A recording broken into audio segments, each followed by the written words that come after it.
Christian woman, hello. Good afternoon. Oh no, it's morning. My goodness. I've been up so early, it feels like afternoon.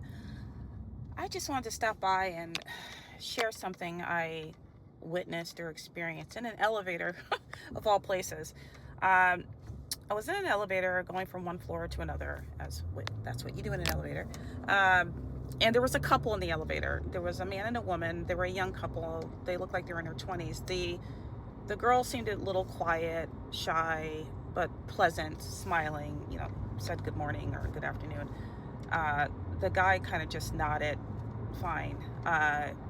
And there was a child crying in the background, off in the distance. And we were standing there in the elevator a while before the doors closed. And the child was wailing, long, deep, loud cries.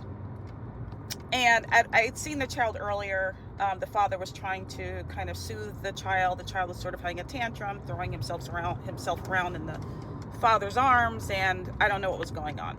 But the father, or what appeared to be the father, looked as though he was doing his best to soothe the child. But so that carried on until I got into the elevator and saw the couple. The guy says, I hope that effing baby, I'm not going to use the words, I hope that effing baby, and he said it loud enough, there were several people in the elevator, doesn't come in this elevator. And I just turned to him and said, well, if he does, you'll survive it.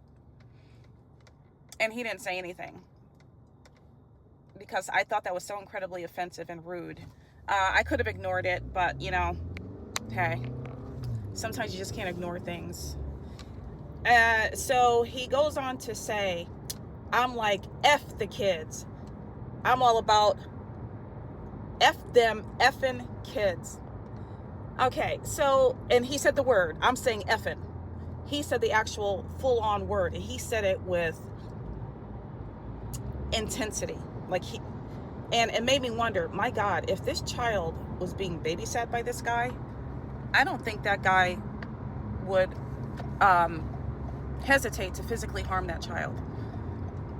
And I thought to myself, in terms of dating,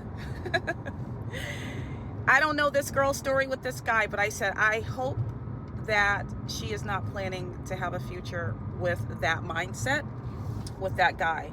Now, I fully believe many people have the capacity to change if they want to, but he seemed quite comfortable, and he didn't mind saying it in an elevator full of people of different ages, young people, middle-aged people, elderly people that could have grandchildren, children. He didn't care, and he felt pretty confident about that position, and he didn't care, and didn't care that he was cursing in front of elderly people. And the girl just looked down to the ground, and I said to myself, wow, if you're dating him, there's your future.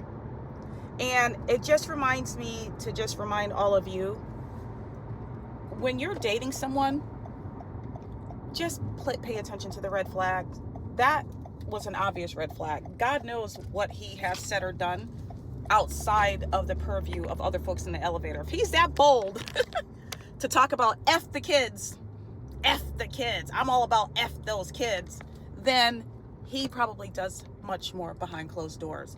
And if this woman, and I've seen this happen in the news, women that end up marrying a guy or shacking up with the guy and leaving the kid, they're so happy to have a guy. I got a man that's going to be with my child. Do you fully know who you're leaving with your children? I'm sure she would. If she goes on to have a child with that guy,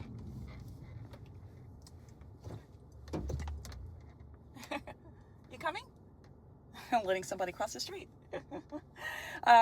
If she goes on to have a child with that guy, and something tragic happens to that child, or that child grows up in a domestic violence household, that child doesn't deserve it. But this is how generational trauma gets passed on. She has a decision to make right then and there in her life with him. That is not the first time he's spoken that way. I would not leave my child with him.